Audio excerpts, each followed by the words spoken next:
පේන්නේ මේ තවාලියෙක්ගේ මේවා එක බඩින්ගුරු කොටුව ළඟටම ඇවිල්ලා බල්ලෝ මෙතනින් පුරාගෙන යද්දී ආයෙ හැරිලා ගිහිල්ලා තියන්නේ අලියා. සියලු දෙනාට ගමේක YouTube channel එක සමග තමයි ඔයාලා මේ එකතු වෙලා ඉන්නේ. ඔන්න ඊයේ රෑ පැලට ඇවිදින් දැන් උදේම යන්න හදන්නේ. ඊයේ රෑ ආපු නිසා රෑ වීඩියෝ එකක් ගන්න බැරි වුණා. පෙරේදා රෑ සෑහෙන අලින්ගෙන් කරදර වුණා. ඊයේ රෑ ඒ පාර මයි තාත්තයි දෙන්නම් පැලට ආවා. තාත්තා පොඩ්ඩක් වැව පැත්තට ගියා. වැව පොඩ්ඩක් බලලා ඉඳ ඉර ලස්සනට පායගෙන ඇවිල්ලා තියෙනවා. පෙරේදා රෑ අලි සෑහෙන්න තාත්තගේ බඩින්ගුරු කොටුවට විනාශ කරන්න ඇවිල්ලා තියෙනවා. මම පෙන්නන්නම්. අපේ බල්ලෝ පස්සෙන් එහෙම සෑහෙන්න එලවලා තිබුණා. මේ පැත්තේ ඉතින් ගොවිතැන් කරද්දී ඔහොම තමයි ඉතින් විස්තරේ.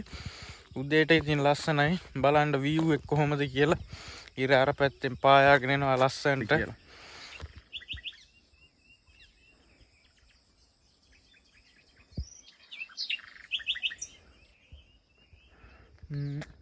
ඉතින් මෙතන බඩින්ගුරු කොටුවට තමයි අලියෝ ඊයේ නෙවෙයි පෙරේදා රෑ මියා වෙලා තියෙන්නේ. මම පෙන්නන්නම් කොහොමද අලියෝ බල්ලෝ පස්සෙන් එහෙම එලවලා තියෙන්නේ. මිරිස් කොටුව වටේම පොඩි කරලා ඊට පස්සේ පෙරේදා අලි කරදරය නිසා අපි අලි වැට ඇද්දා. ඒකේ වීඩියෝ ගන්න බැරි වුණා. මම පෙන්නන්නම් අලියෝ කොහොමද එලවලා තිබුණේ කියලා. පාරවල් එහෙම ඉවර කරලා තිබුණේ. බල්ලෝ පස්සෙන් එහෙම එලවලා පොඩි කරලා ඔන්න බලන්න කොහොමද වෙලා තියෙන්නේ කියලා.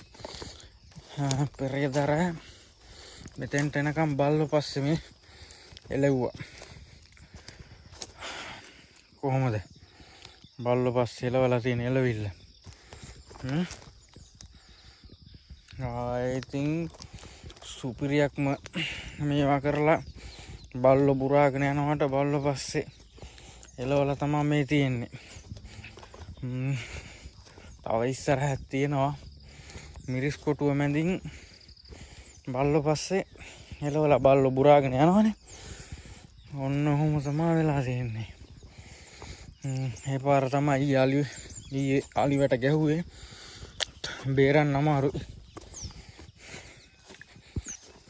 ඔන්න ඔය මිරිස් කොටුව මැදින් තමයි ඔය අලි ටික ඇවිල්ලා තියෙන්නේ. මිරිස් කොටුව පාගගෙන කරගෙන බල්ලෝ බුරාගෙන යනවට බල්ලෝ පස්සේ ඔය හතර වතේ එලවලා තියෙන්නේ. මේක මැදින් ගිහිල්ලා තමයි මේ බඩින්ගුරු කොටුවට යන්න හදලා තියෙන්නේ.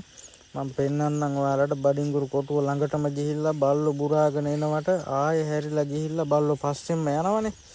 ඒකම තමයි ඔය හැරිලා මේවා වෙලා බල්ලෝ පස්සේ එලවලා තියෙන්නේ. ඔන්න බලන්න මේ මෙතන මෙන්න බඩින්ගුරු කොටුව ළඟටම ගිහිල්ලා ඔය එකාලියෙක් තව එක්කෙනෙක් එහා පැත්තෙන් ඇවිල්ලා කොහොම හරි අලි 40ක් 45ක් විතර ඉඳලා තියෙනවා. ඔය පේන්නේ මේ තව අලියෙක්ගේ මේවා එක බඩින්ගුරු කොටුව ළඟටම ඇවිල්ලා බල්ලෝ මෙතනින් බුරාගෙන යද්දී ආයෙ හැරිලා ගිහිල්ලා තියන්නේ අලියා. ගස් දෙකක් විතරයි එතනින් කන්න පුළුවන් වෙලා තියෙන්නේ අලියොන්ට.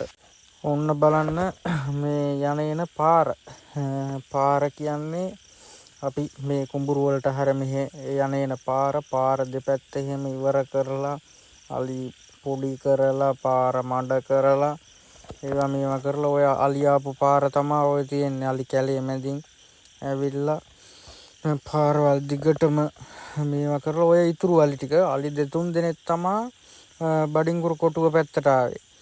ඉතින් ඔහොම තමයි ඉතින් ගොවිතැන උනුත් ඉන්න ඕනේ. අපිත් ඉන්න ඕනේ. ඔහොම තමයි ඉතින් මාස 3මාරක් ඉතින් ඔය කට්ට කන්න ඕනේ අපි ඉතින්. ඔය ඉතින් පේන්නේ තවත් ඔය මෙතන තමයි හුඟක් මාලි මේවා වෙලා තියෙන්නේ. මං හිතන්නේ මේ හරියෙන් ඇවිල්ලා හතර වටේට බෙදිලා යන්න ඇති කියලා තමයි හිතන්නේ. මේ හරියෙම මේ ඔතන ඔය පොඩ්ඩක් ඉස්සරහ ලොකුවටම ඇතුලෙන් අලි ඇවිල්ලා තියෙන පාරවල් පොඩි කරලා ඉඳලා කරලා එහෙම තියෙනවා. කොහොම හරි පෙරේදර මම ගියෙත් නෑ. ඉතින් තාත්තා තනියම තමයි හිටියේ. තාත්තා ඊට පස්සේ අර එහා මේකේ එහා පැල්වල ඉන්න කට්ටිය 3 දෙනෙකුන්ට කතා කරලා තමයි අලි ටික එලවගෙන තියෙන්නේ. මොකද තනියම කරන්න බෑ. අලි 50ක් විතර ඉඳලා තියෙනවා.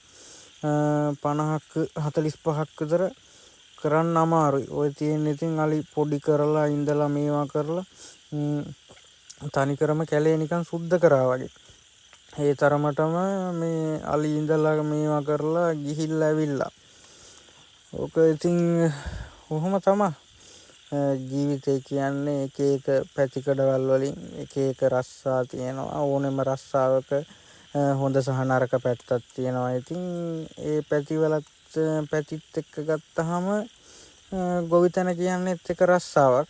ඒ රස්සාවේ ඉතින් එක අඳුරු පැතිකඩක් තමයි ඉතින් ඔය ලාභ වෙනවා පාඩු වෙනවා. ඒවා ඉතින් විඳගෙන ඉස්සරහට අල්ලගෙන යන එක තමයි ඉතින් මම නම් දකින්නේ. ඔය ඉස්සරහ එහා වෙල් යායේ මාමා කෙනෙක්ගේ වෙල මැදිනුත් ගොයන් තියෙන වෙල මැදිනුත් පැනලා අලි ගිහිල්ලා තියෙනවා. ඔය තියෙන්නේ අලි අඩි. ඔය තියෙන්නේ මාමගේ වෙල මැදින් අලි 5 දිනක් විතර ගිහිල්ලා ඔය බන්ටකින් බැහැලා මේවා වෙලා ඔහොම තමයි මේ තියෙන්නේ. ඔය ඒ පැත්තේ තියෙන්නේ වැව් කොටු දෙකයි. වැව් කොටු දෙකේ කුඹුරු වලට යන පාර. ඉතින් මේ පාර දෙපැත්තම මේවා කරලා දැන් නම් ඔය හුඟක් කට්ටිය සුද්ධ කරලා පාරේ යන්න බෑ අයින් කරලා තියෙන්නේ. ඔය පෙරලා තිබුවිති තමා ඔය කපලා මේවා කරලා ඉතින් තව අහට තියෙනවා. මම මේ දෙතුන් පොලක් පෙන්නුවේ. ඔන්න ඔහොම තමයි ඉතින් අලියොන්ගෙන් වෙලා තියෙන දේ. ඔන්න ඕකයි තත්ත්වේ. ඉතින් මාත් එක්ක රැඳිලා හිටපු යාළුවෝ ඔක්කොටම ස්තුතියි. නැවතත් අලුත් වීඩියෝ එකකින් අපි හමු වෙමු.